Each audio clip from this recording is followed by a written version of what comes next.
The big earthquake of the 2018 primary season so far has been the unseating of powerful Democratic House leader Joe Crowley by 28-year-old Democratic Socialist Alexandria Ocasio-Cortez in New York. This isn't a common occurrence, needless to say, but it does happen from time to time, most recently 4 years ago when an obscure economics professor named David Brat unseated GOP House leader and young gun Eric Cantor in Virginia. At that time, much of the chattering class chalked the defeat up to "all politics is local," saying that Cantor had neglected his district.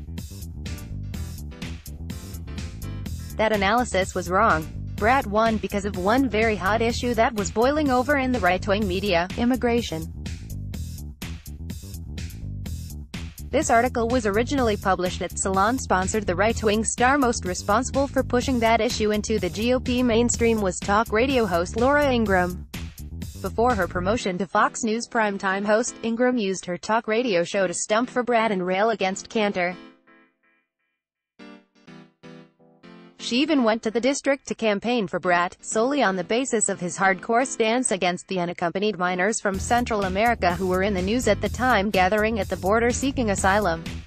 Ingraham was on a tear during that crisis, ranting daily about the ungrateful little wretches coming to our sacred borders asking for an undeserved handout. When she heard that some of these refugees weren't taking to the food in their detention centers, she described them as spoiled whiners and mocked them by playing an old TV commercial with the slogan, "Yo quiero Taco Bell." She made this declaration to the kids themselves: "Oh no you won't. This is our country. Our borders matter to us. Our way of life and our culture matter to us. Our jobs and our wages matter to us. No you won't." During this period, Donald Trump was seriously considering jumping into the presidential election, and he had his friend Roger Stone's hired hand, Sam Nunberg, listen to thousands of hours of talk radio and report back to him about what they were talking about.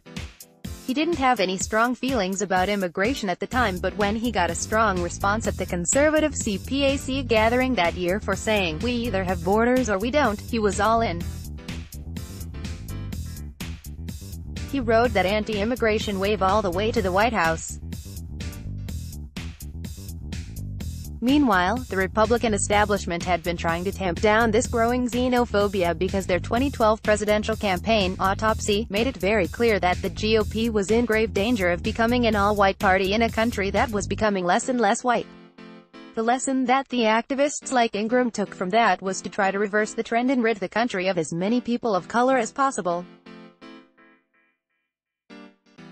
And they were joined by a faction in the U.S. Congress led by the man who would become one of Trump's earliest supporters, Senator Jeff Sessions. Read more: Rights attack on birthright citizenship, a new front in the battle for the Constitution. In 2015, he and his aide, now senior White House advisor, Stephen Miller, drafted a document that laid out a plan to end not only illegal immigration but put a stop to all legal immigration as well, arguing that the country could not absorb any more people from other cultures. It pointed to the 1924 Immigration Act, which curbed immigration of most non-whites, Catholics, Jews, Arabs, Southern Italians for several decades, as its model, from the moment Sessions signed on with Trump, and subsequently submitted to Trump's ongoing ritual humiliation of him for recusing himself from the Russia investigation. It has been clear that he did so because he saw the best opportunity he's ever had to advance this nativist and racist agenda. The Attorney General has no greater supporter in that effort than Laura Ingraham, who caused some big ripples again this week with a xenophobic rant on her Fox News show in which she attacked both legal and illegal immigration as the left's effort to remake America. She went on to describe lurid details of crimes committed by undocumented immigrants in much the same language President Trump commonly uses to paint them as deviant and subhuman. And then she asked the president to give an address to the nation from the Oval Office. "The president can be so persuasive, so give us the whole truth, Mr. President, the good, the bad, and yes, the uncomfortable. This is a national emergency and he must demand that Congress act now. There is something slipping away in this country, and it's not about race or ethnicity. It's what was once of common understanding by both parties that American citizenship is a privilege, and one that at a minimum requires respect for the rule of law and loyalty to our Constitution.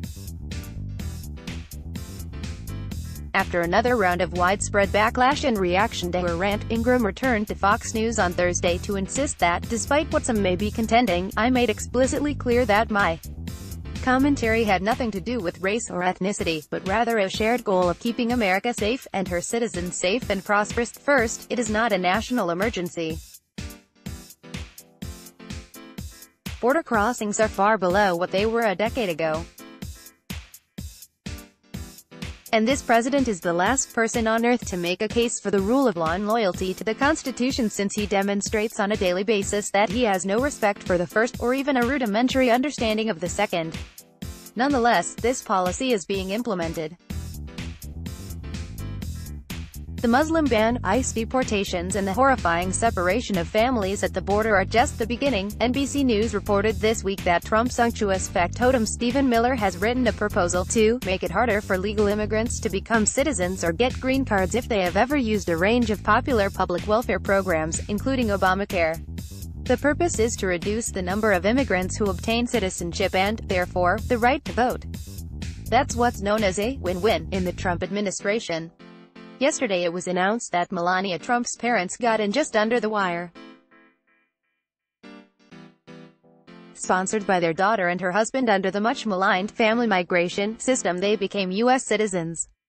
It's unknown just what merit the president believes they have that qualifies them under his new proposals, but one can't help but notice that they're Caucasian. So Laura Ingraham no doubt has little concern that they will be polluting our precious American culture like those little children at the border.